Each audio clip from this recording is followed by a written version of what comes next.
கொடியில மட்டும் இறக்கிறீங்க. நன்றி. முதல்ல நல்லா இருக்கீங்களா? நீங்க என்ன கேட்க மாட்டீங்களா? நல்லா இல்ல, உடம்பு சரியில்லை. தொடர்ந்து 10 நாட்களா பிரச்சாரத்தில் ஈடுபட்டு தமிழ்நாடு முழுக்க சுற்று ஒவ்வொரு நாளும் கிட்டத்தட்ட குறைஞ்ச 6 தொகுதி 7 தொகுதி சட்டமன்றத்துக்கு போய் நம்முடைய மதச்சார்பற்ற முற்போக்கு கூட்டணி உதயசூரியனுடைய கூட்டணி உதயசூரியன் சின்னத்துக்கு வாக்கு கேட்டு தொடர்ந்து பிரச்சாரத்தில் இருக்கிறதுனால தொண்டை போயிடுச்சு. பேசி பேசி தொண்டை போயிடுச்சு. நீங்க நல்லா இருக்கீங்களா? முதல்ல நான் பேசுறது கேக்குதா? நான் பேசுறது புரியுதா? முதல்ல இவ்வளவு சிறப்பான எழுச்சியான அன்பான வரவேற்பை கொடுத்திருக்கக்கூடிய உங்க அத்தனை பேருக்கும் முதல்ல என்னுடைய நன்றியை நான் தெரிவிச்சுக்கிறேன். நான் இங்க வந்து நம்முடைய துறைமுகத்துக்கு வந்து உங்களை எல்லாம் உதயசூரியன் சின்னத்துல தயவு செய்து வாக்களிங்க, அண்ணன் சேகர் பாபு அவர்களை மீண்டும் வெற்றி பெற வைங்க அப்படின்னு உங்ககிட்ட கேட்கலான்னு வந்தேன். ஆனா இங்க வந்ததுக்கு அப்புறம் தான் தெரியுது நீங்க எல்லாம் ஏற்கனவே முடிவு பண்ணி வெற்றியை இறுதி செஞ்சு வச்சீங்க. நிச்சயம் பண்ணிடுவீங்களா? வெற்றி உறுதியா? எந்த சின்னம்? கையை கட்டி சொல்லுங்க. எந்த சின்னம்? உதயசூரியன் சின்னத்துல அண்ணன் சேகர் பாபு அவர்களுக்கு வாக்களிச்சு போன சட்டமன்ற தேர்தலில் 32,000 வாக்கு வித்தியாசத்துல ஜெயிக்க வச்சீங்க. இந்த முறை குறைஞ்சது 50,000 வாக்கு வித்தியாசத்துல அண்ணன் சேகர் பாபு அவர்களை ஜெயிக்க வைக்கணும். செய்வீங்களா? நிச்சயம் செய்வீங்க, நம்பிக்கை எனக்கு இருக்கு. முதல்ல இந்த நிகழ்ச்சி எவ்வளவு சிறப்பா ஏற்பாடு செஞ்சிருக்கக்கூடிய நம்மளுடைய வெற்றி வேட்பாளர் அண்ணன் சேகர் பாபு அவர்களுக்கும், நாடாளுமன்ற உறுப்பினர் அண்ணன் திரு தயாநிதி மாறன் அவர்களுக்கும், பகுதி செயலாளர்கள் அண்ணன் முரளி, அண்ணன் ராஜசேகர், சென்னை மாநகர மேயர் சகோதரி பிரியாராஜன், தொகுதி பார்வையாளர் திரு நரேந்திரன், எழும்பூர் வேட்பாளர் தமிழன் பிரசன்னா, வில்லிவாக்கம் வேட்பாளர் திரு கார்த்திக், தலைமை செயற்குழு உறுப்பினர் விஜயகுமார், மண்டல குழு தலைவர் ஸ்ரீராமலு, மாமன்ற உறுப்பினர்கள் ராஜேஷ் ஜெயின், ஆசாத், பரிமளம், நவீன், பொதுக்குழு உறுப்பினர்கள் கலைச்செல்வி, இப்ராஹிம் கனி, இளைஞரணி அமைப்பாளர் வானவில் விஜய், துணை அமைப்பாளர்கள் ஜெகதீஷ், உசேன்,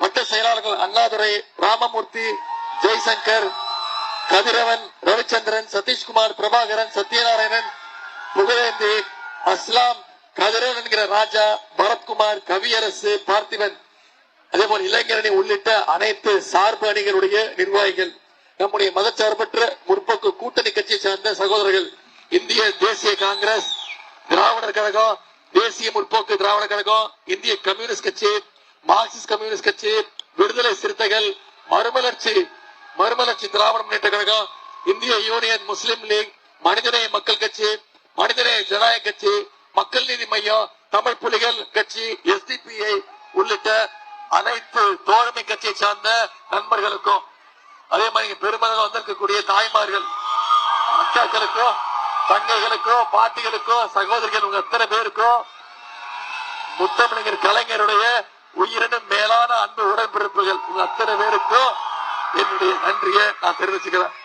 அண்ணன் சேகர் பாபு அவர்களை பத்தி நான் உங்களுக்கு சொல்லணுமா? அவரை பத்தி நான் உங்ககிட்ட சொல்லணுமா? என்னைக்குமே மக்களோட மக்களாக இருந்து 24 மணி நேரமும் உழைக்கக்கூடியவர் அண்ணன் சேகர் பாபு அவர்கள். அவர் மட்டும் இல்ல, அவர் மற்ற கழக நிர்வாகிகளையும் ஒரு நிமிஷம் கூட ரெஸ்ட் எடுக்க விட மாட்டாரு. சாதாரண நேரத்திலே அப்படின்னா தேர்தல் நேரத்துல சொல்லவே தேவையில்லை. கழக பணி, மக்கள் பணின்னு எந்நேரமும் களத்துல சுற்றி சோழவர் தான் அண்ணன் சேகர் பாபு அவர்கள். அதனால நம்முடைய சேகர் பாபு அவர்களை நம்முடைய தலைவர் எப்பவுமே செயல் பாபுன்னு குறிப்பிட்டு பேசுவார். இந்த முறை நாம நிரூபிச்சு காட்டணும், அவர் வெறும் செயல் பாபு கிடையாது, புயல் பாபுங்கிறத இந்த சட்டமன்ற தேர்தலில் நிரூபிச்சு காட்டணும். அந்த அளவிற்கு புயலை போல வேகமா செயலாற்றக்கூடியவர். ஏன் இந்த துறைமுகம் பகுதியில அது மட்டும் இல்ல, இன்னைக்கு துறைமுகம் பகுதி மட்டும் இல்ல, இன்னைக்கு வட சென்னை பகுதி முழுக்க அவருடைய கால் அடிப்படாத இடமே கிடையாது அப்படின்னு சொல்ற அளவுக்கு சுற்றி சுழலி செயலாற்றுபவர் அண்ணன் சேகர் பாபு அவர்கள். நானும் அவருடைய அழைப்பின் பேர்ல பல முறை இந்த வட சென்னை பகுதிக்கு, குறிப்பா துறைமுக பகுதிக்கு வருகை தந்திருக்கிறேன். முன்னாடி எல்லாம் பாத்தீங்கன்னா மாசத்துக்கு 2 முறை கூப்பிடுவார், 15 நாளைக்கு ஒரு முட்டை கூப்பிடுவார். அப்புறம் பாத்தீங்கன்னா வாரத்துக்கு ஒரு முறை கூப்பிட ஆரம்பிச்சாரு. அதுக்கப்புறம் வாரத்துக்கு 2 முறை 3 முறை கூப்பிட ஆரம்பிச்சாரு. நான் பல முறை சொல்லி இருக்கிறேன், என்னுடைய சேப்பாக்க திருவல்லிக்கேணி தொகுதிக்கு போனதை விட இந்த துறைமுக தொகுதிக்கு தான் அடிக்கடி வந்திருக்கிறேன். கரெக்டா? இப்ப கூட பாருங்களேன், நானும் ஒரு தேர்தல் வேட்பாளர் தெரியுமா உங்களுக்கு? நானும் வேட்பாளர்மா, நானும் தேர்தலில் போட்டி போடுறேன் தெரியுமா? என்ன தொகுதி? சேப்பாக்க திருவல்லிக்கேணி தொகுதி. நான் சொன்னது மாதிரி ஆயிடுச்சு பாருங்க. இப்பவும் நான் என் தொகுதிக்கு போகாம அண்ணனுடைய தொகுதிக்கு அண்ணனுக்கு வாக்கு கேட்டு வந்திருக்கேன். ஏன்? என் தொகுதி வெற்றியை விட மிக மிக முக்கியம் அண்ணன் சேகர்பாபு அவருடைய வெற்றி. சேப்பாக்க திருவல்லிக்கேணி தொகுதி வெற்றியை விட மிக மிக முக்கியம் இந்த துறைமுக தொகுதியுடைய வெற்றி. இந்த முறை சேப்பாக்க திருவல்லிக்கேணியில நான் பெற வெற்றியை விட அதிகமான வெற்றியை அண்ணன் சேகர்பாபு அவர்களுக்கு நீங்க பெற்றுக் கொடுக்கணும். செய்வீங்களா? இன்னொரு ஞாபகம், நீங்க வெறும் எம்எல்ஏக்கு வாக்கு போடல, சட்டமன்ற உறுப்பினரை தேர்ந்தெடுக்கல, நீங்க ஒரு முக்கியமான அமைச்சருக்கு வாக்கு போடுறீங்க. முக்கியமான அமைச்சரை தேர்ந்தெடுத்து அனுப்ப போறீங்க. உதாரணத்துக்கு போன முறை இந்து சமய அறநிலைத்துறை அமைச்சரா எவ்வளவு சிறப்பா செயல்பட்டாருன்னு உங்க அத்தனை பேருக்கு தெரியும். பல ஆண்டுகளா ஆக்கிரமிப்பில் இருந்த கோயில்களோட சொத்துக்களை எல்லாம் இன்னைக்கு தமிழ்நாடு அரசுக்கு மக்களுக்கு மீட்டு கொடுத்தவர் அண்ணன் சேகர்பாபு அவர்கள். தமிழ்நாடு முழுக்க 4000க்கும் அதிகமான கோயில்கள்ல குடமுழுக்கு யார் நடத்துறா? அண்ணன் சேகர்பாபு அவர்கள். பல்லாயிரக்கணக்கான ஜோடிகளுக்கு அரசு சார்பாக இலவச திருமணத்தை நடத்தி வச்சார் அண்ணன் சேகர்பாபு அவர்கள். அது மட்டும் இல்ல, எந்த பண்டிகையும் வர்றதில்ல, வருடம் முழுக்க இந்து, கிறிஸ்டியன், இஸ்லாமியர் இப்படி எல்லா சமுதாயத்தோடும் ஒரே வித நட்போடவோ அன்போடவோ பழகக்கூடியவர் நம்மள ஒருத்தர் அண்ணன் சேகர்பாபு அவர்கள். எல்லா பண்டிகையும் கிராண்டா செலிபிரேட் பண்ணுவார். இப்படி அனைத்து மக்களுக்கும் பாதுகாப்பாக இருக்கிறவர், உறுதுணையாக இருக்கிறவர் தான் அண்ணன் சேகர்பாபு அவர்கள். அவரை நீங்க தேர்ந்தெடுத்து அதிகமான வாக்கு வித்தியாசத்துல இந்த மாதிரி வாக்குறுதி கொடுத்திருக்கிறீங்க. 50,000 ஓட்டு வித்தியாசத்துல காட்டினீங்க.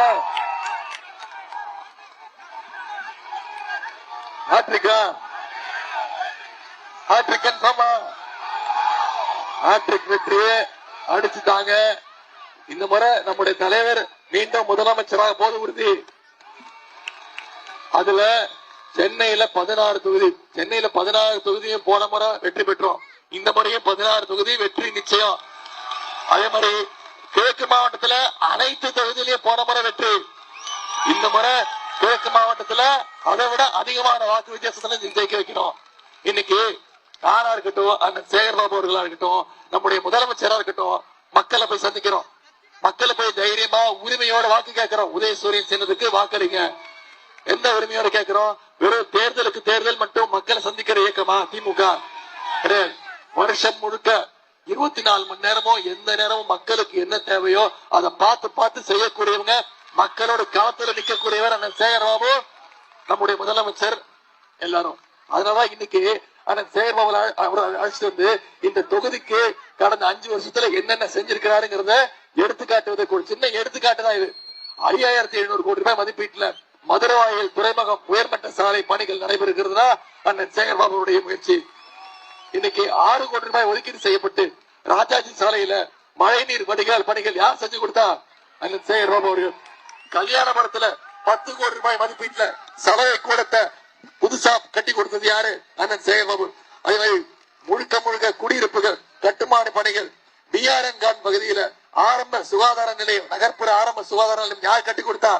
அண்ணன் சேகர்பாபு அவர்கள். அங்கப்ப நாயன் தெருவில் உருது பள்ளிக்கு கூடுதல் கட்டிடங்கள் யார் கட்டி கொடுத்தா? அண்ணன் சேகர்பாபு. 2 கோடி ரூபாய் ஒதுக்கீடு பண்ணி பவளக்கார தெருவில் ஒரு பல்நோக்கு மைய கட்டிடம் அண்ணன் சேகர்பாபு அவர்கள் கட்டி கொடுத்தது. 60வது வட்டத்துல இன்னைக்கு சாலையோர விளையாட்டு மைதானம் யார் அமைச்சு கொடுத்திருக்கா? அண்ணன் சேகர்பாபு. கல்யாணபுரம் குடியிருப்பு பகுதியில் புதிய விளையாட்டு திடல் அமைக்கின்ற பணிகள், இப்படி பல்வேறு பணிகளை செஞ்சு கொடுத்திருக்கார். இந்த தொகுதியில மட்டும் தமிழ்நாட்டுக்கு எடுத்துக்காட்டாக 3 முதல்வர் படைப்பகங்கள், நவீன தொழில்நுட்பத்துடன் கூடிய கம்ப்யூட்டர் கணினிகள், லைப்ரரி. இன்னைக்கு இன்னும் சொல்ல போனா இன்னைக்கு தமிழ்நாட்டிலே ஒரு எடுத்துக்காட்டு தொகுதியாக இந்த துறைமுக தொகுதியை அண்ணன் சேகர்பாபு அவர்கள் வழிநடத்தி கொண்டிருக்கிறார்.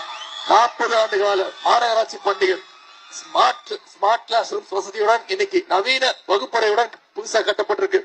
சாலையோரம் வசித்து வந்த 1500 குடும்பங்களுக்கு இன்னைக்கு புதிய அடுக்குமாடி குடியிருப்புகள் கட்டி கொண்டிருக்கிறோம். உடல் நலனை பராமரிக்கின்ற வகையில பிசியோதெரபி சென்டர், டயாலிசிஸ் சென்டர், மறுவாழ்வு மையங்கள், விளையாட்டு திடல்கள், பிளே கிரவுண்ட் இந்த தொகுதி முழுக்க அமைச்சு கொடுத்திருக்கிறார். யாரை கவனி மேம்பாலம் பல்வேறு தடைகளை கடந்து இன்னைக்கு கட்டி முடிக்கப்பட்டு இருக்கு. அது மாதிரி பழமையான பம்பிங் ஸ்டேஷன் அனைத்தையும் இன்னைக்கு புதுப்பித்து கொடுத்திருக்கிறார். பாரதி மகளிர் கல்லூரியில ஆய்வகத்துடன் கூடிய கூடுதல் கட்டிடங்கள் யார் கட்டி கொடுத்தா? பிராட்வே பேருந்து முனையம் மல்டி லெவல் பார்க்கிங் வசதியுடன் இன்னைக்கு உயர்த்தப்பட்டிருக்குன்னா அதற்கு காரணம் சேகர்பாபு அவர்கள். பாரதி மகளிர் கல்லூரியில இன்னைக்கு கலையரங்கம் கட்டுகின்ற பணி துவங்கி இருக்கு. முதல்வர் படைப்பகம், நூலகம், வால்டாக் சாலையில ஒரு முதல்வர் படைப்பகம், இப்படி பல்வேறு திட்டங்களை அண்ணன் சேகர்பாபு அவர்கள் செஞ்சு கொடுத்திருக்கிறார். இதெல்லாம் ஒரு சின்ன எடுத்துக்காட்டுதான். திட்டங்களை சொல்லும்போது எனக்கே மூச்சு வாங்குது. அடுத்த முறை சேகர்பாபு அவர்கள் இன்னும் அதிகமான திட்டங்களை நம்முடைய துறைமுக தொகுதிக்கு நிச்சயம் செய்வார். அந்த நம்பிக்கை உங்களுக்கு இருக்கா?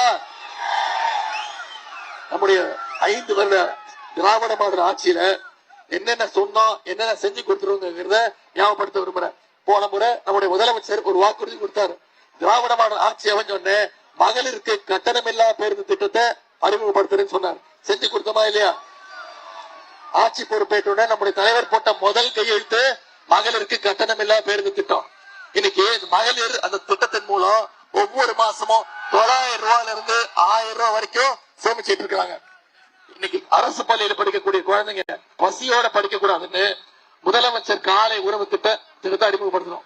1ஆம் வகுப்புல இருந்து 5ஆம் வகுப்பு வரை படிக்கக்கூடிய அனைத்து குழந்தைங்களுக்கும் காலைல ஸ்கூலுக்கு வந்தாங்கன்னா முதல்ல தரமான காலை உணவு கொடுக்கிறோம். அதன் பிறகு தரமான கல்வி கொடுக்கிறோம். 20 லட்சம் குழந்தைங்க திட்டத்துல பயன்படுறாங்க. அரசு பள்ளியில படிச்சு உயர்கல்வி படிக்க போற மாணவ மாணவிகள் கல்வி ஊக்கத்தொகை கொடுக்கணும்னு தனியார் கல்லூரியாக இருந்தாலும் சரி அவங்களுக்கு மாசம் 1000 ரூபாய் கல்வி ஊக்கத்தொகை நம்முடைய திராவிட மாடல் அரசு கொடுக்குது. சென்ற மாசம் மட்டும் 2 மாசத்துக்கு முன்னாடி மட்டும் 10 லட்சம் கல்லூரி மாணவ மாணவிகளுக்கு லேப்டாப் வழங்கப்படும் சொல்லி ஒரே மாசத்துல கொடுத்து முடிச்சிருக்கோம். அதிமுக ஆட்சியில கொடுத்தாங்க. யாரு கொடுத்தாங்க? பள்ளிக்கூட படிக்கிற குழந்தைங்களுக்கு லேப்டாப் கொடுத்தாங்க. அப்புறம் நிப்பாட்டிட்டாங்க. 2019ஆம் ஆண்டு நிப்பாட்டிட்டாங்க. ஆனா நம்முடைய முதலமைச்சர் இந்த லேப்டாப் பள்ளிக்கூட குழந்தைகளை விட கல்லூரி மாணவ மாணவிகளுக்கு உபயோகமா இருக்கும்னு இன்னைக்கு 10 லட்சம் லேப்டாப்களை கொடுத்திருக்கிறோம். இதை விட மிக மிக முக்கியமான திட்டம் உங்க எத்தனை பேருக்கு தெரியும்? போன முறை அவன் கொடுத்த வாக்குறுதி கலைஞர் மகளிர் உரிமை தொகை. இன்னைக்கு ஒவ்வொரு மாசமும் 1,31,00,000 மகளிருக்கு மாசம் 1000 ரூபாய் நம்முடைய முதலமைச்சர் அவர்கள் கொடுத்திருக்கிறாங்க. அந்த திட்டத்தை எப்படியாவது தடுத்து நிப்பாட்டணும்னு அதிமுகவும் பாஜகவும் தேர்தலை காட்டி நிப்பாட்டணும்னு முயற்சி பண்ணாங்க. நம்முடைய தலைவர் என்ன பண்ணாரு? நான் 1000 ரூபாய் கொடுத்தா நீ நிப்பாட்டுறியா, இப்ப 5000 ரூபாய் கொடுக்கற, நீ எப்படி நிப்பாட்டுற பாக்குறேன்னு சொல்லி பிப்ரவரி மாசம், மார்ச் மாசம், ஏப்ரல் மாசம் 3 மாசம் சேர்த்து 3000, கோடை கால சிறப்பு நிதி 2000, 5000 ரூபாய் நம்முடைய முதலமைச்சர் கொடுத்தாங்க. 1,31,00,000 குடும்பங்களுக்கு 5000 ரூபாய் முதலமைச்சர் கொடுத்தாங்க.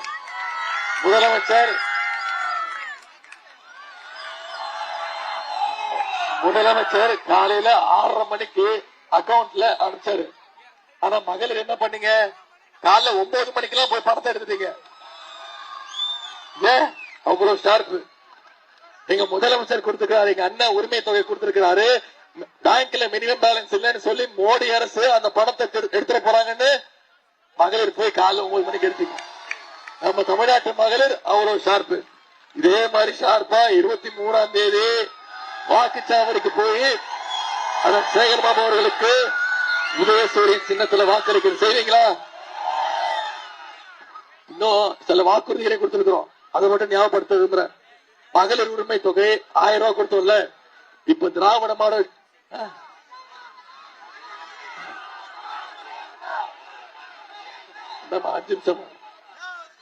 மகளிர் உரிமை தொகை 1000 ரூபாயில இருந்து திராவிட மாடல் 2.2 ஆட்சி அமைஞ்சோன்னு 2000 ரூபாய் உயர்த்தி தருவேன்னு முதலமைச்சர் வாக்கி கொடுத்திருக்கிறோம். ஓஏபி முதியோர் உதவி தொகை 1200 2000 ரூபாய் உயர்த்தி தருவேன்னு முதலமைச்சர் வாக்குறுதி. கல்வி ஊக்கத்தொகை 1000 இல்ல 1500 ரூபாய் உயர்த்தி தருவேன்னு முதலமைச்சர் வாக்குறுதி கொடுத்திருக்கிறார். பல்வேறு வாக்குறுதி கொடுத்திருக்கிறோம். இந்த முறை அடுத்த 5 வருஷம் 35 லட்சம் மாணவ மாணவிகளுக்கு லேப்டாப் கொடுப்போம்னு வாக்குறுதி கொடுத்திருக்கிறோம். எல்லாத்தோட முக்கியமான திட்டம் உங்க எத்தனை பேருக்கு தெரியும்? ஆட்சி அமைஞ்சோன்னு நம்முடைய தலைவர் முதலமைச்சர் அவர்கள் ஒவ்வொரு வீட்டுக்கும் ஒவ்வொரு மகளிரிடத்திலையும் 8000 ரூபாய் மதிப்புள்ள கூப்பன் கொடுத்துருவோம். உங்க வீட்டுக்கு என்ன தேவையோ, என்ன மின்சாதன வசதி தேவையோ, ஏசியா, பிரிட்ஜா, டிவியா, எது தேவையோ மகளிர் நீங்களே முடிவு பண்ணி அந்த பொருட்களை வாங்கிக்கலான்னு நம்முடைய முதலமைச்சர் அவர்கள் அறிவிச்சிட்டார். ஆமா, இவ்வளவு திட்டங்களை செயல்படுத்தினதுனால்தான் இன்னைக்கு நம்முடைய தமிழ்நாடு இந்தியாவிலேயே வளர்கின்ற மாநிலங்கள்ல 11.19% வளர்ச்சியோடு முதல் நேரத்துல இன்னைக்கு தமிழ்நாடு வந்திருக்கோம். ஆமா, இவ்வளவு திட்டங்கள் செஞ்சிருக்கிறோம். நான் இவ்வளவு நேரம் சொன்னேன், இந்த 5 வருஷத்துல என்னென்ன திட்டங்கள் பண்ணோம், ஆட்சிக்கு வந்தா என்னென்ன வாக்குறுதிகள் கொடுப்போம், என்னென்ன திட்டங்கள் செய்வோம்னு வாக்குறுதி கொடுத்திருக்கிறேன். யோசிச்சு பாருங்க, கடந்த 5 வருஷம் ஒன்றிய பாஜக அரசு தமிழ்நாட்டுக்கு ஏதாவது பண்ணிருக்காங்களா? நம்ம கேட்கிற திட்டங்கள் கொடுக்கறாங்களா? நமக்கு வர வேண்டிய நிதி பகிர்வு கொடுக்கறாங்களா? கல்வி உதவித்தொகை மட்டும், கல்வி நிதி பகிர்வு மட்டும் 3500 கோடி வர வேண்டியது கொடுக்க முடியாதுட்டாங்க. நமக்கு எந்த திட்டமும் கொடுக்கறது இல்ல. போன பட்ஜெட்ல தமிழ்நாட்டுக்கு எந்த திட்டமும் இல்ல. போன பட்ஜெட்ல தமிழ்நாடுங்கிற பேரே இல்ல. தமிழ்நாடு தொடர்ந்து வஞ்சிக்கிற ஒன்றிய பாஜக அரசு தமிழ்நாடு நாம புறக்கணிக்கிறோமா வேணாமா? அதான் நம்முடைய தலைவர் மீண்டும் மீண்டும் சொல்றார், இந்த சட்டமன்ற தேர்தல் டெல்லி அணியா வெர்சஸ் தமிழ்நாடு அணியா? நாம தமிழ்நாடு அணி டெல்லி அணிய வீழ்த்தி வீட்டுக்கு அனுப்பணும். நான் டெல்லி அணி ஏன் சொல்றேன்? டெல்லி அணியில யார் யார் இருக்கா? டெல்லி அணியோட தமிழ்நாடு அணிக்கு கேப்டன் நம்முடைய தலைவர். டெல்லி அணிக்கு கேப்டன் யாரு? பிரதமர் திரு மோடி அவர்கள். அவர் கூட யார் யார் இருக்கா? தமிழ்நாட்டுக்கு துரோகம் செய்கின்ற அந்த அடிமை கூட்டம் மோடி. மோடி கூட இருக்கக்கூடிய அடிமை கூட்டம் திரு எடப்பாடி பழனிசாமி.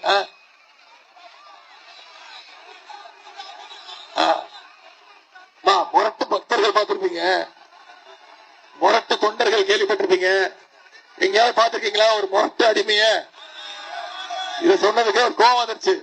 என்ன தெரியுமா சொல்றாரு எடப்பாடி பழனிசாமி அவர்கள்? என்ன, உதயநிதி எப்பயோ செத்து போயிருக்கணும், இப்ப உயிரோட இருந்து என் உயிரை வாங்குறான் அப்படின்ட்டாரு. என்ன பார்த்து இப்படி சொல்லிட்டாருமா, ரொம்ப டென்ஷன் ஆகுறாரு. பேபி மாத்திரம் போட்டு வரட்டு. அதாவது யோசிச்சு பாருங்க, அவர் என்ன சொல்றாருன்னா எடப்பாடி பழனிசாமி, உதயநிதிக்கு எந்த அனுபவமே கிடையாது. ஆமா, நிச்சயம் அவருக்கு இருக்கக்கூடிய அனுபவம் எனக்கு கிடையாது. அப்படி என்ன அனுபவம் கிடையாது?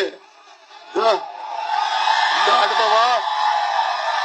அனுபவம் எனக்கு கிடையாதுமா. இது என்ன தெரியுமாமா? கீழே ஒருத்தர் படுத்திருக்காரு, நீங்க கார்பெட் நினைச்சுப்பீங்க. இந்த அனுபவம் எனக்கு கிடையாது. பதவிக்காக யாரு காரை பிடிச்சு தொங்குற அனுபவம் எனக்கு கிடையாது. சங்கி கூட்டத்துக்கிட்ட பயப்படுற அனுபவம் எனக்கு கிடையாது. இதைத்தாமா சொன்ன. கோச்சுக்கிட்டாரு, ரொம்ப ரொம்ப திட்டுறாரு. கொஞ்ச நாள்ல கெட்ட வார்த்தைலாம் பயன்படுத்துவாருன்னு நினைக்கிறேன். தயாரா இருப்போம், பாத்துக்கலாம். ஆனா நான் ஒன்னும் அவர் உயிரெல்லாம் எடுக்க விரும்பலமா. அவர் நல்ல ஆரோக்கியத்தோடு உடல் நலத்தோடு இன்னும் 11 வருஷம் இருக்கணும். அதிமுகவுடைய நிரந்தர பொதுச் செயலராக அவரா இருக்கணும். அப்பதான் நமக்கு பெஸ்ட். கரெக்டா? இப்ப என்ன சொல்றாரு, பதவி வரும்போது ஒருத்தங்க காலில் விழுந்து ஆசீர்வாதம் வாங்குறது எவ்வளவு நல்ல பண்பாடு தெரியுமா? உடனே எனக்கு அந்த பண்பாடு கிடையாதா? நான் கேக்குறேன், அந்த அம்மா காலை பிடிச்சு பதவி வாங்கினீங்கல்ல, பதவி வாங்கின உடனே அந்த அம்மா காலை வாரி விட்டீங்களா இல்லையா? என்ன கேட்டாரு அந்த அம்மாவை பார்த்து, நீ ஏன் என்ன முதலமைச்சர் கேட்டாரு. இப்படி யார் யார் காலெல்லாம் உழுந்திருக்கிறாரோ அவங்க அத்தனை பேர் காலையும் வாரி விட்டவர் தான் திரு எடப்பாடி பழனிசாமி அவர்கள். இன்னைக்கு அந்த எடப்பாடி பழனிசாமி அவர்களை வச்சுக்கிட்டு தமிழ்நாட்டுக்குள்ள ரிமோட் கண்ட்ரோல் கூட பயன்படுத்தி தமிழ்நாட்டை கண்ட்ரோல் பண்ணணும்னு இன்னைக்கு மோடி விரும்புறாரு. விடுவோமா? தமிழ்நாடு என்னைக்குமே டெல்லிக்கு அவுட் ஆஃப் கண்ட்ரோல் தான் அப்படிங்கிறத இந்த தேர்தலில் நாம நிரூபிச்சு காட்டுவோமா?